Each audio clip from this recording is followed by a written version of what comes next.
Jesus. Amém.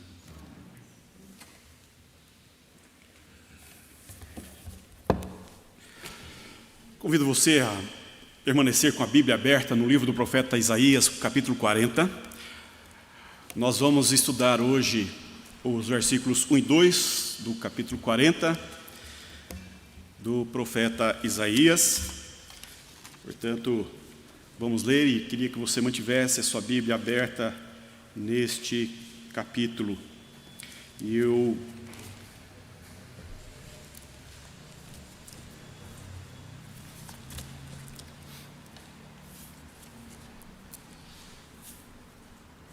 Diz-nos a palavra do Senhor: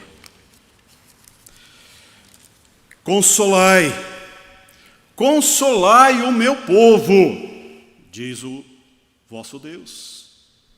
Falai ao coração de Jerusalém, bradai-lhe, que já é findo o tempo da sua milícia, que a sua iniquidade está perdoada, e que já recebeu em dobro das mãos do Senhor por todos os seus pecados. Estou iniciando uma série de sermões no profeta Isaías, no capítulo 40. Depois de falar alguns meses estudando juntos a primeira carta de Pedro, eu estou preparando várias mensagens neste capítulo de Isaías, o capítulo 40. E eu gostaria, nesta manhã, de estudar com os irmãos e as irmãs esses dois versículos iniciais. Porque eu quero ver nesse capítulo com os irmãos aquilo que o profeta Isaías grita em alto e bom som: quão grande é o nosso Deus! Quão grande é o nosso Deus! O nosso Deus é grande, e é pensando nessa explicitação, neste capítulo, da grandiosidade do ser de Deus, é que nós queremos caminhar alguns domingos nesse capítulo. O profeta Isaías, o nome Isaías significa o Senhor salva, o Senhor é salvação. O profeta Isaías é filho de Amós, não o profeta, outro Amós. Ele é casado. Ele a chama sua esposa por profetisa, por ser esposa de profeta, e ele tem 2 filhos. Ele profetizou no reinado de Uzias, Jotão, Acás e Ezequias, reis de Judá. Está lá no versículo 1 do capítulo 1 deste livro.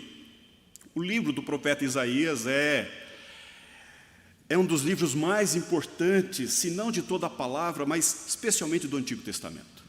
Porque ele é considerado o príncipe dos profetas, um dos grandes profetas que nós encontramos na revelação bíblica no Antigo Testamento. Ele é o profeta messiânico. É nesse livro, é no profeta Isaías, que nós encontramos a maioria das profecias atribuídas a Jesus. Está aqui nesse texto, e o capítulo 40 é um texto messiânico. O livro profeta apresenta um grande número de profecias acerca da chegada de Jesus. E nesse livro há diversas controvérsias com relação à autoria, a divisões de livros. Durante a história, os estudos teológicos, exegéticos, têm se debruçado muitos estudiosos acerca deste livro, por ser ele de grande importância e porque ele abarca uma enormidade da história de Israel e um período muito importante. O livro de Isaías fala mais de 200 anos de história de Israel. E o profeta, obviamente, não viveu esses 200 anos. Ele profetizou em vida em torno de 60 anos, 66 anos, alguns datam. Mas as profecias desse livro extrapolam a sua vida. E aí há uma certa dificuldade de dizer se todo o livro é atribuído ao profeta Isaías, se há outro texto que também foi escrito por um dos seus discípulos, chamado Deutero Isaías, ou seja, é uma discussão, e eu não quero entrar nessa discussão, porque para nós o importante nessa manhã é que é palavra de Deus, é palavra de Deus, que foi colocada num tempo histórico, num contexto histórico importante, e que esse texto que foi colocado lá no passado, chega até nós com palavra viva, palavra de Deus. O contexto desse capítulo é um período tenebroso, talvez o mais tenebroso também da história de Israel, da história de Judá. É um período terrível em que o povo de Deus está no exílio babilônico. O povo de Deus está cativo, prisioneiro. E este capítulo fala sobre o retorno de Judá à terra prometida. Esse capítulo, ele começa do capítulo 40 até o 66, ele vai falar das promessas que Deus tem para com o seu povo. E a primeira promessa é essa: que Deus vai restaurar o povo para a sua terra. O retorno do exílio babilônica é a volta para a terra prometida, para reconstruir, para recomeçar. E claro, esse texto está escrito numa época em que o povo está aprisionado, espoliado, eles estão fora da terra, eles estão sem recursos, eles são prisioneiros de uma grande potência, a Babilônia. Eles não têm armas, eles não têm soldados, eles não têm exércitos, eles não possuem recursos, eles não têm nenhuma condição de sair daquela condição de aprisionamento, porque eles estão cativos, presos. E é para esse tempo, e é para este povo, e é nesta circunstância que a palavra de Deus chega através da boca do profeta Isaías.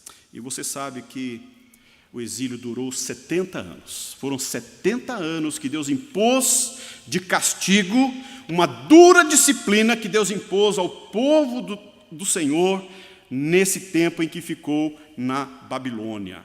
Não foi Nabucodonosor, não foi Babilônia que subjugou a Judá, não foram eles que, de fato, assumiram o controle e destruíram Jerusalém, destruíram o templo, não. O entendimento e a resposta para esse tempo difícil, complexo, duro, do povo de Deus, está no Senhor. É o Senhor que entregou o seu povo nas mãos do Nabucodonosor. Pela instrumentalidade de Nabucodonosor, pela instrumentalidade do exílio babilônico, Deus está impondo uma disciplina para o seu povo, 70 anos. É assim que nós devemos compreender, entender, e é assim que Israel, que o povo de Judá, entendeu esse período duro e difícil da sua história. A explicação do exílio está no próprio Deus, no próprio Senhor, no Deus que nós chamamos pelo nome. Porque se nós conhecemos um pouco a história, nós vamos ver que muitos e muitos séculos, reis e reis passaram a reinar sobre Israel, sobre Judá, e a idolatria e o pecado crescia vertiginosamente. E Deus enviava profetas e profetas e profetas, e eles eram mortos, eles eram decepados, e eles eram escravizados, e eles eram feitos calados, e eles denunciaram os pecados de Judá, os pecados de Jerusalém, os pecados de Israel, e eles não deram ouvidos à voz de Deus. E agora então, eles estão recebendo esse duro castigo, essa dura disciplina do Senhor. E meu irmão, minha irmã, e é justamente nesse tempo de dureza, de escassez, de prejuízo, de exílio, e que eles estão lá 70 anos, perdendo as esperanças, em que muitas famílias já não tinham nenhuma perspectiva de voltar para Jerusalém, de voltar para suas casas. Eles construíram suas casas ali, casaram-se ali e queriam permanecer ali, não tinham nenhuma esperança, nenhuma condição de retorno. É neste exato momento que a palavra de Deus vem ao coração do povo. É exatamente neste momento em que Deus revela a grandiosidade do seu ser através dessa profecia e traz uma palavra de libertação ao coração do povo. E eu quero dizer para você que é muito importante.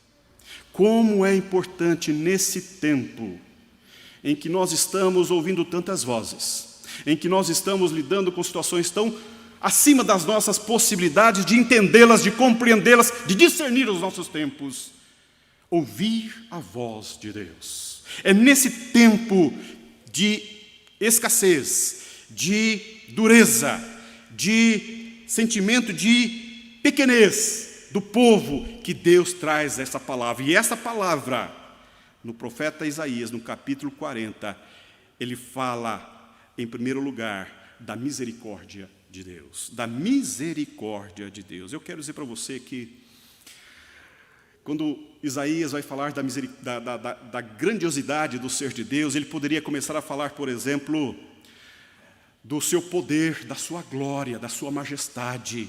Ele poderia falar do poder, do amor de Deus, mas ele fala da grande misericórdia do Senhor, e isto é extraordinária. Ele fala da manifestação da misericórdia de Deus. Veja o versículo 1, a palavra consolai, consolai o meu povo, falai ao coração de Jerusalém, bradai-lhe. Quão grande é o nosso Deus. Tempos de lutas, tempos de confusões, tempos de apertos, tempo de crise, o povo de Deus é chamado a considerar, a parar e considerar quão grande é o nosso Deus. Qual é o tamanho do seu Deus? Qual é o tamanho do Deus da sua fé? Em tempos assim, meu irmão, em tempos de aperto, devemos voltar o nosso pensamento e o nosso coração ao Deus da palavra, ao Deus que se revela. É importante que nós voltemos os nossos olhos para a natureza. É importante que nós debrucemos os nossos olhos atentos à palavra de Deus, porque Deus quer revelar-se a nós e revelar da sua grandeza e do seu poder, assim como está esse texto. Certa vez, um menino de 8 anos com o pai no carro, houve um silêncio e o menino volta para o pai e fala: pai, que tamanho é Deus? Qual é o tamanho de Deus? E o pai pensou um pouquinho e logo ele ouviu um barulho de um avião. E ele parou o carro e desceu e falou: filho, está ouvindo? Sim, pai. Escuta, olha lá, lá longe é um avião. Sim, pai, estou ouvindo e estou vendo. Voltaram para o carro, o pai pegou o menino e levou para o aeroporto. E o pai ficou esperando aquele avião pousar. E quando o avião pousou, aquele jumbão grandão, gigante, e o menino na cerca estalou os olhos. Nossa, pai, como esse avião é grande! E ele falou: assim é o nosso Deus. Quando nós estamos distantes de Deus, Ele parece tão pequeno, tão pequeno. Mas quando nós nos aproximamos de Deus, nós percebemos como o nosso Deus é grande. O nosso Deus é grande. Quão grande é o nosso Deus. Na medida em que nós vamos entrando numa aproximação de Deus, nós percebemos a imensidade do ser de Deus. É isso que esse capítulo nos coloca. Ele nos chama a conhecer, a perceber e ver a grandiosidade do ser de Deus. E ele faz isso de vários modos.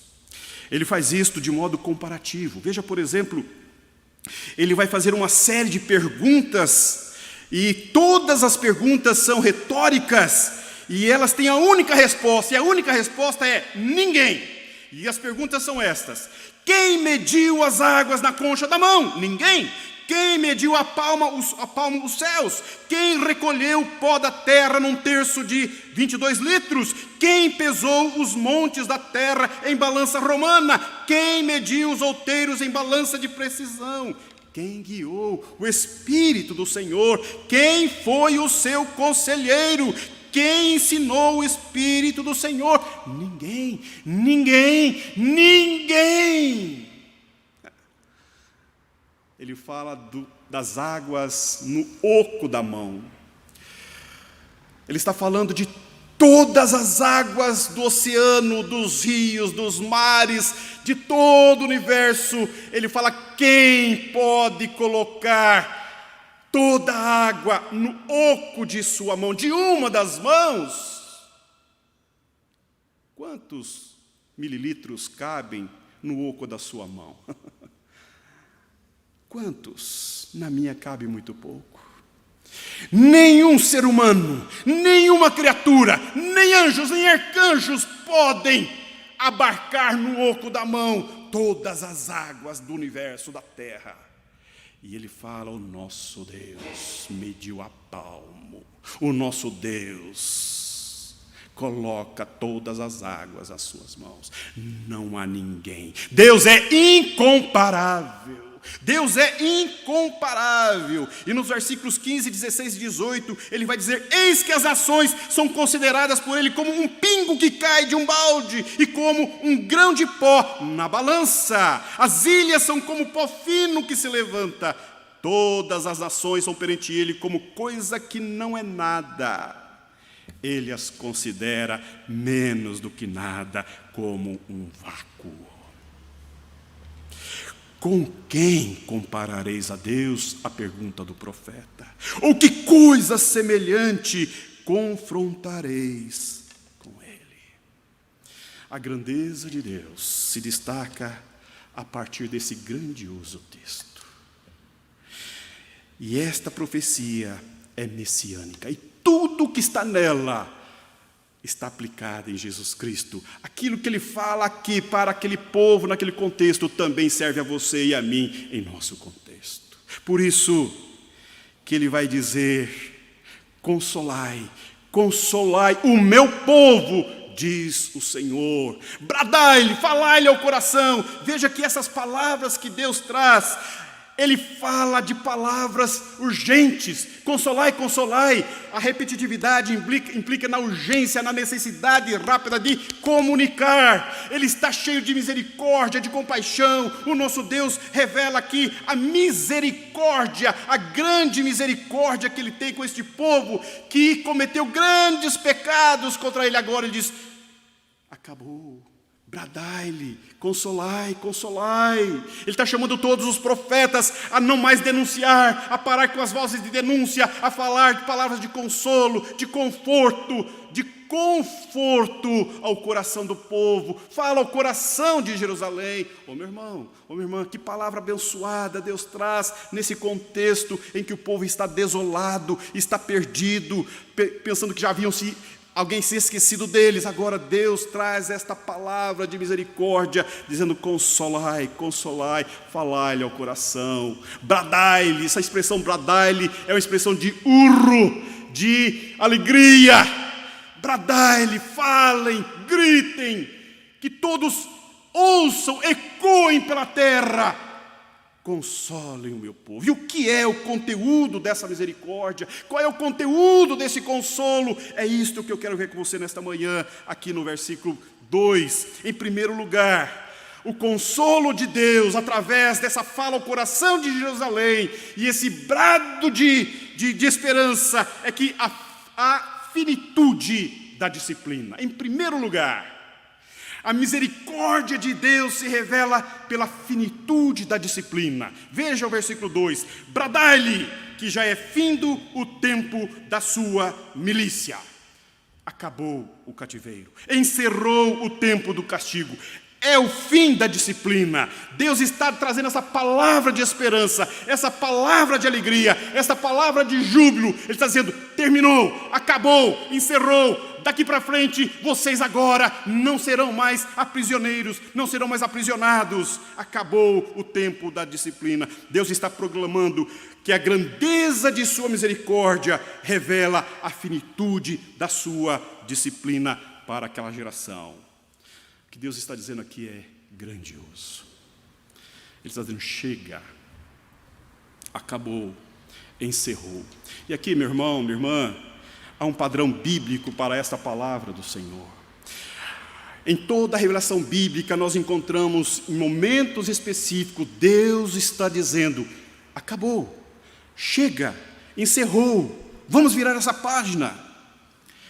Por exemplo, na família de Noé, Deus libertou Noé e sua família de uma geração corrupta e perversa, apegada ao pecado, tentando construir torres para tirar Deus do trono. E Deus diz: Noé, acabou para esta geração, não acabou para você, vou livrá-lo dessa geração. E Deus então colocou Noé e sua família em uma arca e o livrou daquela geração corrupta e perversa. Foi assim também no Egito, depois de 400 anos de castigo, dos 400 anos de cativeiro, 400 anos de servidão, Deus diz a Moisés: chega, Moisés, lá No deserto, em meio a uma sarça que não se consumia pelo fogo, Deus chama Moisés e diz: Moisés, chega de escravidão do meu povo no Egito, é hora da libertação, é hora de encerrar esta página da história do meu povo,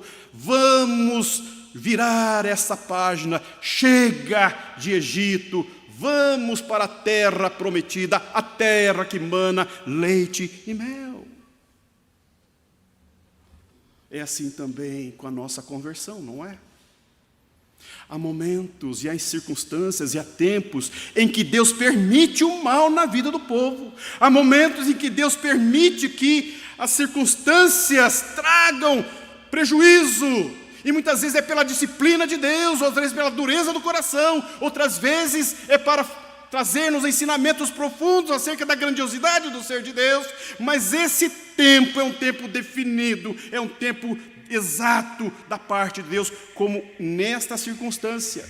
Deus está encerrando a disciplina sobre aquela geração. Acabou 70 anos, acabou a disciplina. É isso que Deus está dizendo, ou seja, a misericórdia de Deus chegou ao coração e a história naquele momento e diz: agora o tempo de disciplina findou, o tempo acabou.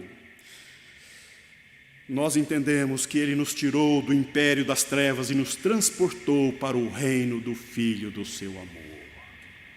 E conhecereis a verdade vos libertará. E Jesus diz: eu sou o caminho, a verdade e a vida. A conversão é este momento de libertação, em que Deus nos tira, tira-nos do jugo do pecado, da escravidão do pecado, e nos transporta para o reino do Filho do seu amor. Mas também pode ser uma circunstância de grande adversidade, como foi na vida de Jó. Jó teve essa grande dificuldade, e Deus permitiu que o mal entrasse na vida de Jó, entrasse na sua família, e grande prejuízo. Mas chegou um tempo em que Deus falou: chega, basta, e todo o mal se transformou em bem, e Deus agiu sobremaneira na vida do servo Jó. Ô meu irmão, ô minha irmã, há tempos em que Deus age na nossa vida, fazendo cessar aqueles momentos terríveis e difíceis, aquelas noites escuras da nossa vida e da nossa família. Em segundo lugar, se em primeiro lugar a misericórdia de Deus revela a finitude da disciplina, em segundo lugar, ela revela a infinitude da graça de Deus. Ela revela a finitude da disciplina, o fim da disciplina, mas ela revela também a infinitude da graça de Deus. Veja o versículo 2. Bradai-lhe que a sua iniquidade está perdoada.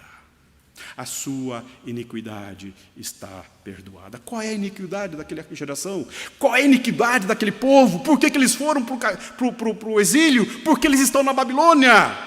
Aqui eu quero me valer do profeta Daniel. O profeta Daniel é o profeta que ousou viver numa cultura sem Deus, mas ele ousou viver sem contaminar-se com aquela cultura. Teve seu nome mudado, teve sua história transformada, teve que servir um Deus estranho, um rei estranho, mas ele continuou na sua busca pessoal a Deus e ao Senhor. E no capítulo 9 do livro de Daniel, eu quero ler, se você puder projetar aí, meu irmão, é um longo texto, mas eu quero ler essa oração, porque essa oração, ela está dentro desse contexto. Daniel está orando ao Senhor pelo povo, e nesta oração de Daniel, ele está explicitando e confessando o pecado nacional da sua geração. Veja o que ele diz no capítulo 9, do versículo 1 até o versículo 19. Veja comigo.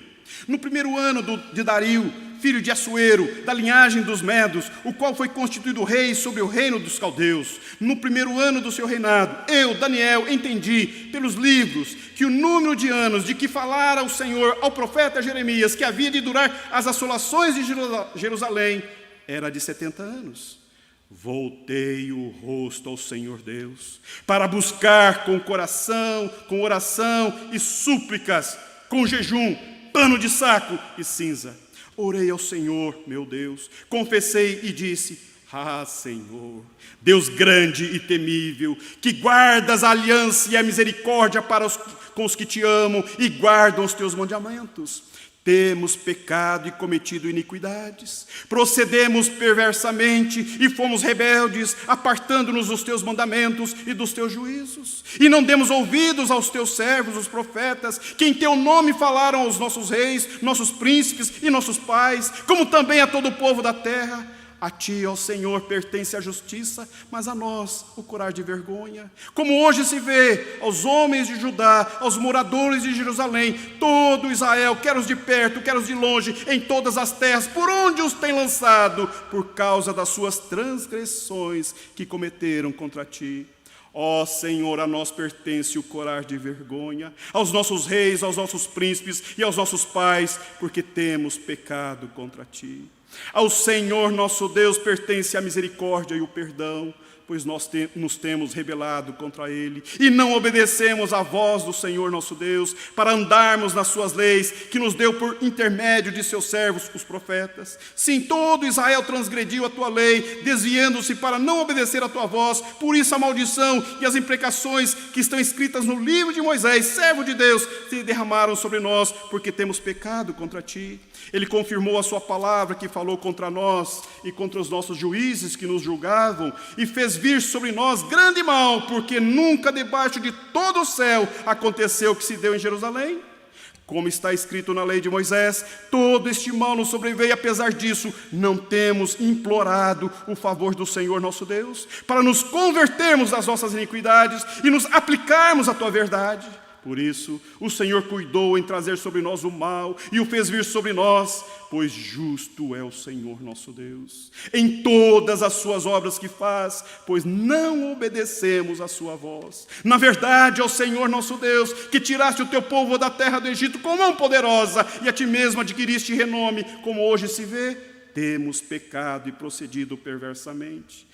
Ó Senhor, segundo todas as tuas justiças, aparta-se a tua ira e o teu furor da tua cidade de Jerusalém, do teu santo monte, porquanto, por causa dos nossos pecados e por causa das iniquidades e de nossos pais, se tornaram Jerusalém e o teu povo opróbrio para todos os que estão em redor de nós. Agora, pois, ó nosso Deus, ouve a oração do teu servo e as tuas súplicas, e sobre o teu santuário assolado, faze resplandecer o rosto, por amor do Senhor. Inclina, ó Deus meu, os ouvidos e ouve, abre os olhos e olha para a nossa desolação e para a cidade que é chamada pelo teu nome, porque não lançamos as nossas súplicas perante a tua face, fiados em nossas justiças, mas em tuas muitas misericórdias. Ó Senhor, ouve, ó Senhor, perdoa, ó Senhor, atende-nos e age. Não te tardes, por amor de ti mesmo, ó Deus meu, porque a tua cidade e o teu povo são chamados pelo teu nome. A infinitude da graça de Deus leva o profeta a orar, não apenas por si, mas por toda a nação. E nessa oração ele explicita todo o mal que a nação de Israel cometeu contra Deus. A infinitude da graça de Deus é a faceta da misericórdia de Deus. Mas deixa eu falar uma coisa para você. Somente aquele que tem a real noção do tamanho do seu pecado, do prejuízo do seu pecado, é capaz de compreender o tamanho da misericórdia de Deus. Só aquele que percebe o tamanho do seu mal feito, da sua vileza, da sua miserabilidade, da sua inconsistência, do seu mal, é capaz de compreender, de entender, de abarcar, ainda que arranhadamente, a grandeza da misericórdia de Deus. E quão grande é o nosso Deus. Jesus, certa vez, estava na casa de Simeão, foi chamado para uma refeição, e lá estava Jesus. Na casa de Simeão, de repente entrou uma mulher pecadora, e essa mulher começou a chorar copiosamente, abraçou os pés de Jesus e começou a lavar os pés de Jesus com seu pranto, com seu choro e com seus cabelos, e com um precioso perfume caríssimo, ela então banhava Jesus. Simeão, o dono da casa, olhando aquilo, fala: se este soubesse quem é esta, não deixaria. E Jesus então volta-se para ele e diz: quem demonstra maior amor? Aquele que é muito perdoado ou aquele que não se sente perdoado? E ele vai dizer: aquele que é muito perdoado. E diz: esta mulher foi perdoada e ela compreende a extensão do seu pecado. E porque ela compreende a extensão do seu pecado, ela ousa adentrar a sua casa e fazer por mim aquilo que você não fez. Não fez. Simeão nem sequer lavou os pés de Jesus, como era comum naquela época, acolher o hóspede e lavando os seus pés, preparando para ele um lugar à mesa. Simeão, ao receber Jesus, desdenhou Jesus dentro de casa.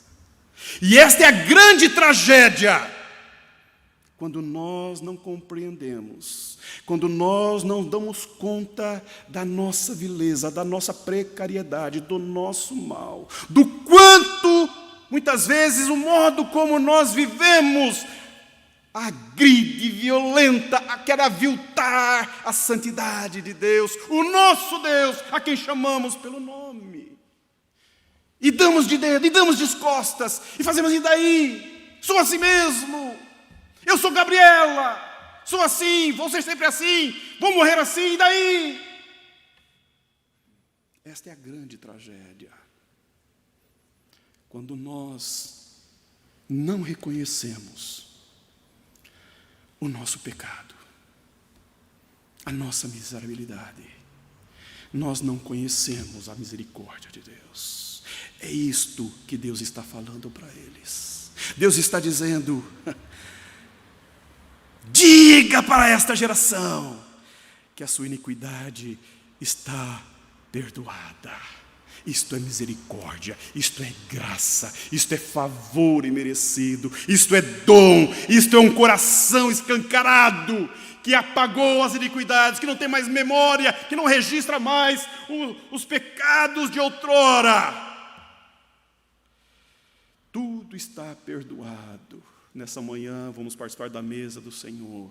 E na mesa do Senhor nós temos elementos que nos apontam para o grande amor de Deus em Jesus Cristo, que livrou-nos, que recebeu no seu corpo, que recebeu na sua carne, que recebeu na sua alma, que experimentou o pecado sendo ele santo, experimentou a vileza humana sendo ele Deus eterno.